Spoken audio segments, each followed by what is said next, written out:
విద్యార్థులు, ఈరోజు మనము ఈ వీడియోలో నూతనంగా మారినటువంటి 10వ తరగతి పాఠ్యపుస్తకంలోని పాఠ్యాంశాలను గురించి తెలుసుకుందాము.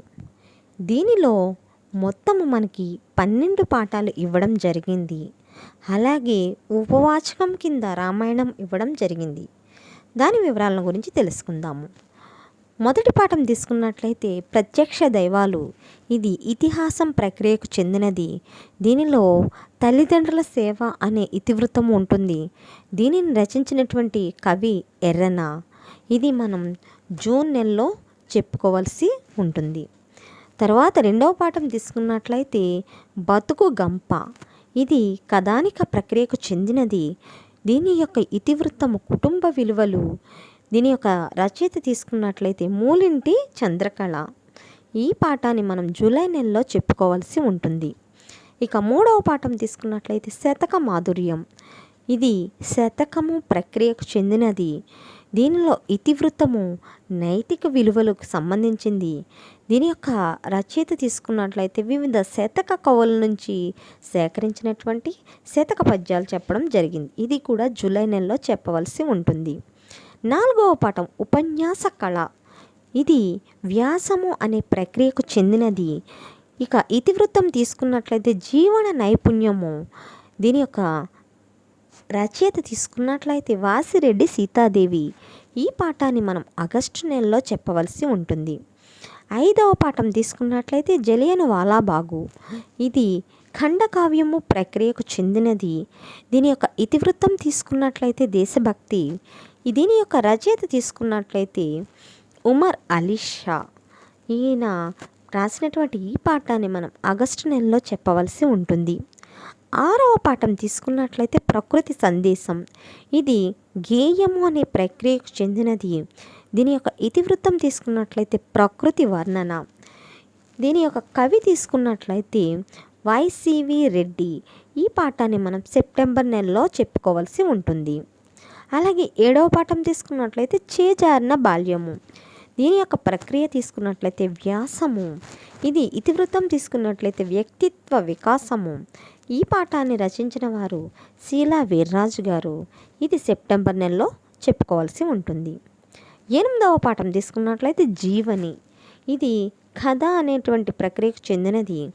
ఇతివృత్తం తీసుకున్నట్లయితే ప్రత్యేక అవసరాల పిల్లలు చేయూత అనే ఇతివృత్తము. దీనిని రచించిన వారు వి చంద్రశేఖరరావు. ఈ పాఠాన్ని అక్టోబర్ నెలలో చెప్పవలసి ఉంటుంది. తొమ్మిదవ పాఠం రాజధర్మము. ఈ రాజధర్మము అనే పాఠాన్ని ప్రబంధం నుంచి తీసుకోవడం జరిగింది. ఇది ప్రబంధం అనే ప్రక్రియకు చెందినది. దీనిలో ఇతివృత్తము నాయకత్వ లక్షణాలు. దీనిని రచించిన వారు శ్రీకృష్ణ దేవరాయలు. నవంబరు నెలలో ఈ పాఠాన్ని చెప్పుకోవాల్సి ఉంటుంది. 10వ పాఠము కన్యాశుల్కము. ఇది నాటకము అనే ప్రక్రియకు చెందినది. ఆధునిక విద్య ఆవశ్యకత అనే ఇతివృత్తమునకు సంబంధించినది. దీనిని రాసినటువంటి వారు గురజాడ అప్పారావు గారు. ఇది డిసెంబర్ నెలలో చెప్పుకోవాల్సి ఉంటుంది. 11వ పాఠము యుద్ధ విజేత. ఇది వచన కవిత. శాంతి ఆవశ్యకత అనే ఇతివృత్తానికి సంబంధించినది. దీనిని నేతల ప్రతాప్ కుమార్ గారు రచించారు. ఇది డిసెంబర్ నెలలో చెప్పుకోవాల్సి ఉంటుంది. 12వ పాఠము సూక్తి సుధా. దీనిని తీసుకున్నట్లయితే సాహిత్య వ్యాసము. ఇది ఉత్తమ మానవ గుణాలు అనే ఇతివృత్తానికి సంబంధించినది. ఈ యొక్క రచయిత ఎస్ గంగప్ప గారు. ఈ పాఠాన్ని జనవరి నెలలో చెప్పుకోవాల్సి ఉంటుంది. అలాగే ఇక ఉపవాచకం తీసుకున్నట్లయితే రామాయణము ఇతిహాస కథ. దీనిలో సంస్కృతి విలువలు మనం తెలియపరచవలసి ఉంటుంది. అలాగే ఇది రామాయణము వాల్మీకి రామాయణం యొక్క సంక్షిప్త వచన రూపము. ఇక్కడ తీసుకున్నట్లయితే జూలై సెప్టెంబర్లో బాలకాండ అయోధ్యకాండ. అలాగే అక్టోబర్ డిసెంబర్లో అరణ్యకాండ కిష్కింధకాండ. జనవరి ఫిబ్రవరిలో సుందరకాండ యుద్ధకాండ చెప్పుకోవాల్సి ఉంటుంది.